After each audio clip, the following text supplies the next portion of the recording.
Okay, what I'm going to show here is basic bouncing ball animation. It might go a little further with it. Let's see how much time I've got. So I'm going to go ahead and play it. That's what it's going to do. Let's go ahead and do one from scratch. New file. Actually, I like to do this. File, reset. Okay, I'm going to start with my create panel, and I'm going to go to sphere. And I'm going to create a sphere in my top viewport. So this is my top viewport. I'm going to stretch it out, and I'm doing that because I like the orientation of the edges in this view. And now I'm going to go ahead and draw a box too. And on the box I'm going to kind of drag it down to create the box primitive. Let's say like that. Then I'm going to go over to my front viewport and just maximize in the corner here, hit the maximize viewport toggle, just so I can see everything really close here. And I'm going to press down on my middle mouse button to pan a little bit and to scroll my mouse wheel to zoom in and out. And now I'm going to move this ball up, and I'm going to bounce the ball on this platform. And I'm just moving it up by moving the Y arrow, the Y axis. Okay. If I move some other axis, it's going to shift it, and I may not want to move it in this plane, for example. So Y just straight up. And there's the ground. And I like to see, first of all, I'm going to turn off the grid with the G key. And I'm going to right click where it says front here and go to smooth plus highlights, so I can see the shaded view of these two objects. And if I want to zoom in or out more elegantly than using my middle mouse wheel, I can also use the magnifying zoom here in the corner and zoom in and out. And now I'm going to go ahead and make the bounce. Okay, so I've got these two objects. I'm going to turn on auto key, and I'm going to slide to frame, let's say 10. And I'm going to move the ball down to just touch the surface. So auto key is on, the timeline is highlighted in red, and now it's already animated those frames, and that's what auto key does. It automates the key creation, the keyframes. Now I can come over here to the frame 20 and just make it go back up.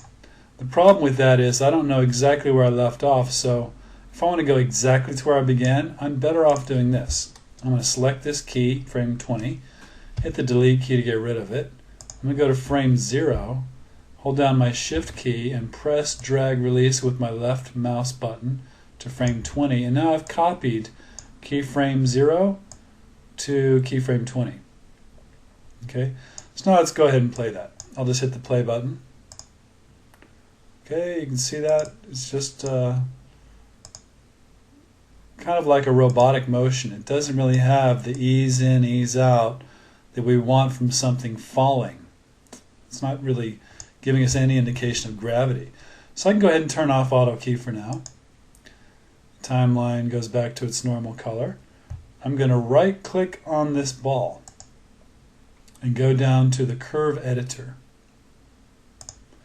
Now the curve editor for this ball looks something like this, and I can just drag it out a little bit so it's easier to see.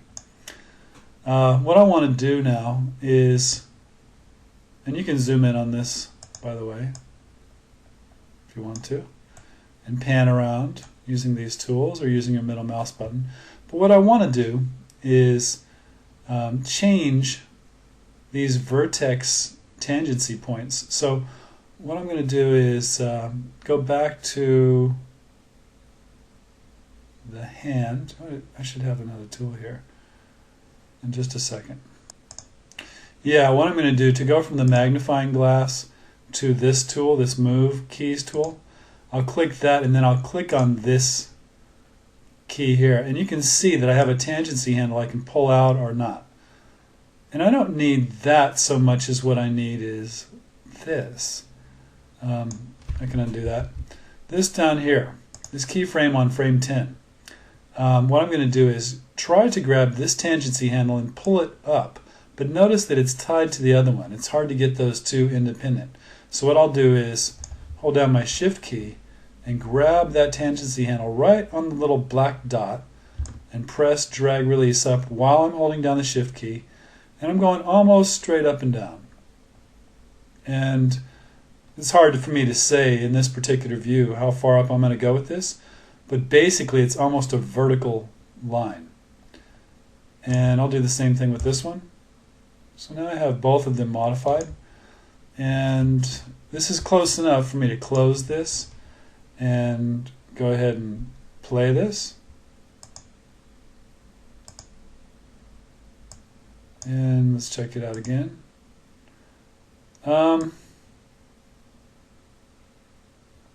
You know, I want a little more, I want it to ease in a little bit more slowly. So what I'm going to do is right click it again, go back to the curve editor, and here's where I'm going to take this and pull this out. Here's an exaggerated version of what I'm going to do. It's kind of like, how do I explain this? Ease in and ease out. I'm easing into full speed here, and then I'm going to accelerate and be going at the fastest I can go, and that's the effect of gravity. And then I'm going to ease out of full speed into going slow again. So easing in to full speed and easing out. So you can see it's a very steep line here. It gets more and more horizontal, and then pretty soon we're going to be going slow again or stop entirely. So let me just pull this one out too, so it's a nice curve there. In fact, it might be nice if I go ahead and close this for a minute. I'm going to put another couple bounces in there. So I'm going to take frame 10 and shift drag to frame 30, and then I'll take frame 0 and shift drag that to 40. And let's play that. So play. Now that seemed a little bit rapid to me. There wasn't enough hang time at the top at frame 20. Normally I would expect it to stop for just a second. Let's look at the curves though, in the curve editor. You can see what's going on here. It's going up to stop, and then it's immediately coming back down. And what I want to do is just delay that a little bit. So I'm going to pull that back out. And what I want is kind of a U shape, a very natural arc, which is one of the principles of animation. Normally I think arcs was meant to mean that characters' legs and limbs and stuff move in arcs, but I think you could also apply it to curves, like we're doing here. So let's see how that looks if we go ahead and play that. It's a pretty fast bounce. You know, if you want to slow it down, you could drag everything out a little bit. You can make 40 become 40 or 80. We could double everything. Or we can test it with different timings. I'm going to go to my time configuration button, which is right over here. See the mouse? And I could say, well, I want to see everything at about half speed, just to test it out. Normally speed is going to be 1x. I'm going 1/2x. And OK. And go back to frame 1 and hit the play button. Okay, that might be another kind of borderline bounce. The other one was a little fast. This one's a little slow. So what we probably have to do is go back to full speed and spread these out. The 40 would become 60. The 30, well, we'd have to divide it up.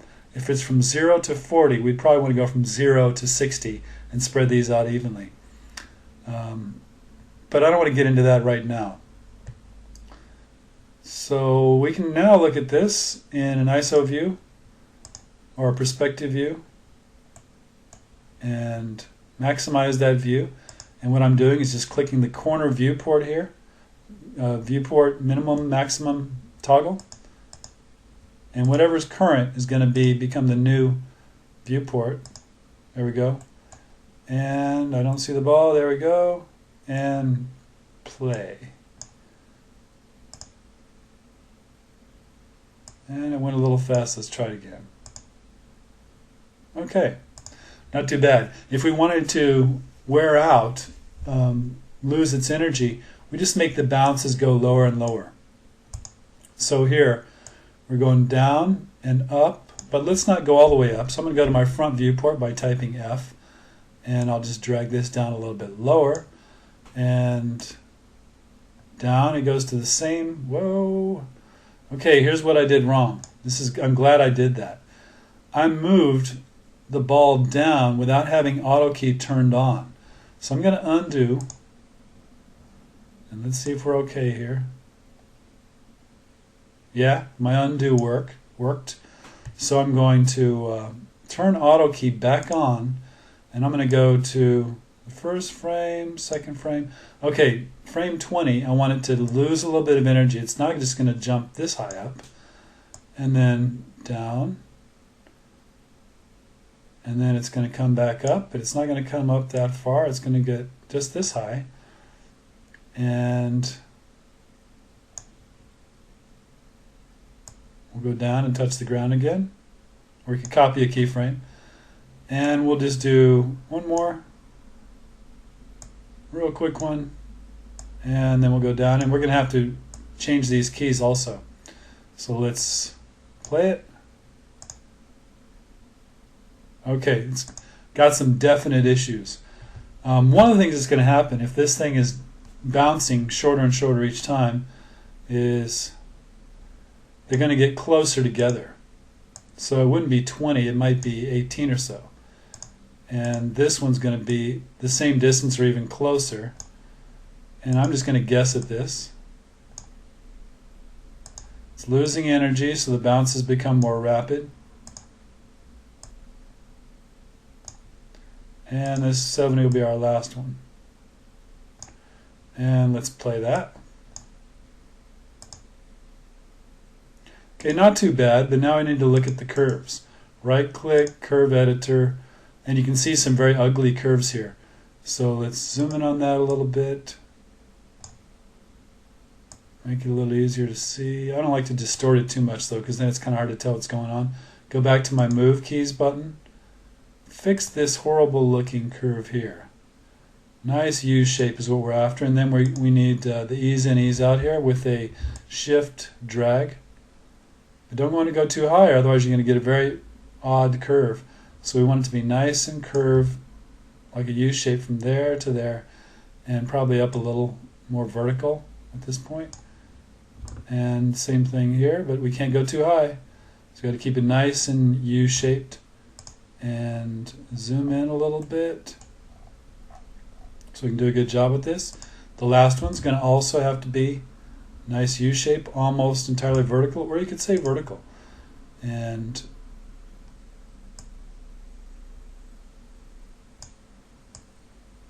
this seems okay to me.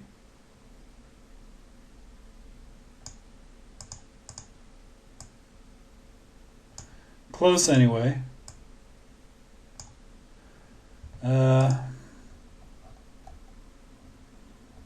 I can live with that for a quick demo.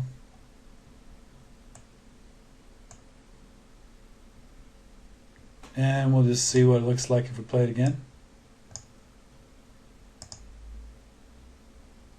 It's kind of a heavy ball. And we've got 100 frames, so it's cycling every 100 frames, but I don't want it to do that. I want to really study it, and I don't want so much dead time, so I'm going to cut it down to 50 frames. Okay, here's how I'm going to have to do it. First, I'll turn off auto key because I'm done with that for now. Hit the pause button. Go to my time configuration button right here, and I'll say we just want 50 frames. What that's going to do is just cut off the last 50 frames. So we'll just have 50 from 0 to 50. And I'll hit OK. Notice that it's a little clearer now how big each keyframe is, and when you're doing really detailed work, this can be really nice. Let's go ahead and play this again.